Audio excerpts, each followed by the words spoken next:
गंगे त्रिभुवन तारिणी तरल तरंगे शंकर मौलि विहारिणि विमले मम मतिरास्तां तव पद कमले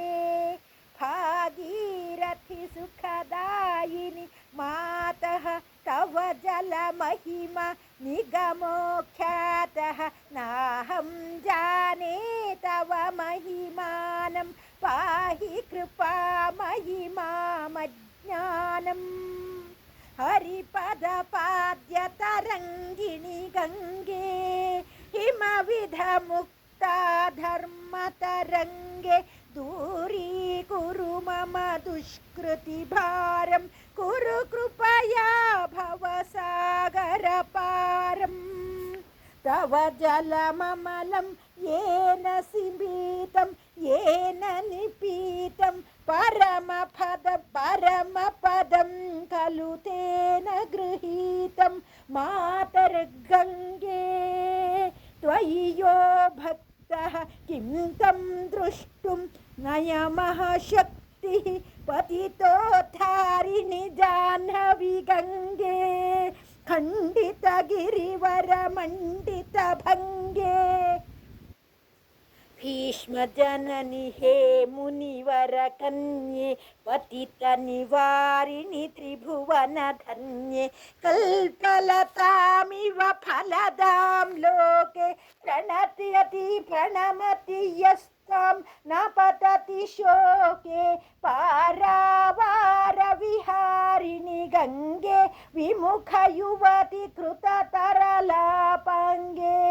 तव चेनातः स्तोत्रः स्नातः पुनरपि जठरे सोऽपि न जातं नरकनिवारिणि जाह्नवी गङ्गे कलुषविनाशिनि महिमोत्तुङ्गे पुनरसदङ्गे पुण्यतरङ्गे जय जय जाह्नवी करुणापाङ्गे इन्द्रमकुटमणिराजितचरणे सुखदे शुभदे भृत्यशरण्ये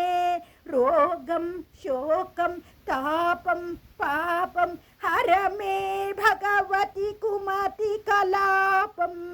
त्रिभुवनसारे वसुधाहारे त्वमसि गतिर्मम खलु संसारे अलकानन्दे परमानन्दे कुरु करुणामयि कातरवन्द्ये तव तटनिकटे यस्य निवासः खलु वैकुण्ठे तस्य निवासः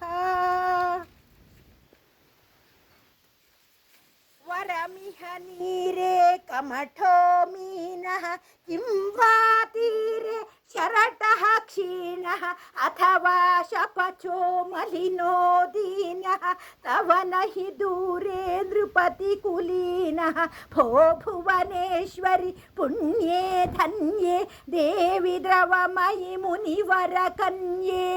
गङ्गास्तवमिदममलं नित्यं पठति नरो यः जयति सत्यां येषां हृदये गङ्गा भक्तिः तेषां भवति सदा सुखमुक्ता मधुरा कान्ता पज्जटकाभिः परमानन्दकलितललिताभिः गङ्गास्तोत्रमिदं भवसारम्